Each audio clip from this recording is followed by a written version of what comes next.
On a largement parlé des Jeux Olympiques d'hiver 2002 avec la candidature de Sion. Eh bien, il faut parler aussi des Jeux paralympiques destinés aux sportifs handicapés. Si Sion devait organiser les Jeux, c'est Anzère qui accueillerait les Paralympiques. La station est d'ailleurs déjà très largement ouverte aux skieurs handicapés, comme par exemple les non-voyants. Liliane Baron.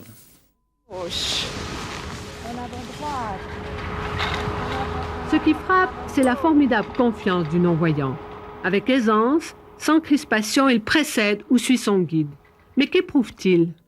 La sensation de glisser, la sensation de vitesse. Ça dépend bien sûr toujours avec qui on skie, parce qu'il y a toujours bien sûr le feeling qui joue un très grand rôle. Ils sont 25 fois 2, ces sortes de skieurs de l'impossible, membres du groupement roman de skieurs aveugles et qui participent à ce camp d'une semaine. J'adore le ski, toujours avec une petite angoisse, j'admets, mais surtout ce que j'aime beaucoup aussi au sein de l'autre groupe, c'est ce partage d'amitié. C'est quelque chose d'absolument fabuleux. Et la descente ne constitue pas la difficulté la plus grande. Les assiettes, les non-voyants sont très angoissés parce qu'ils sont seuls finalement.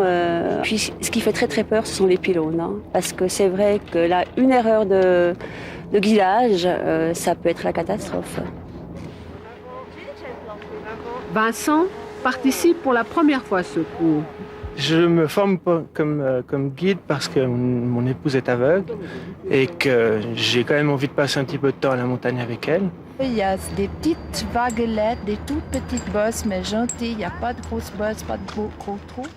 La pente est Avant le départ, le guide explique la piste.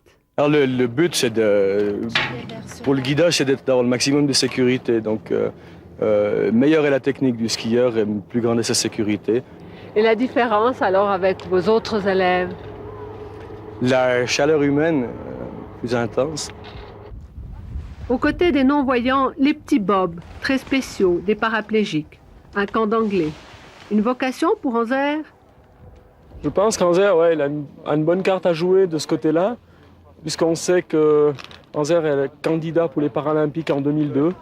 Ça demande beaucoup d'aide, des gens des installations, des gens du village, mais pour ça, ici, on n'a aucun problème.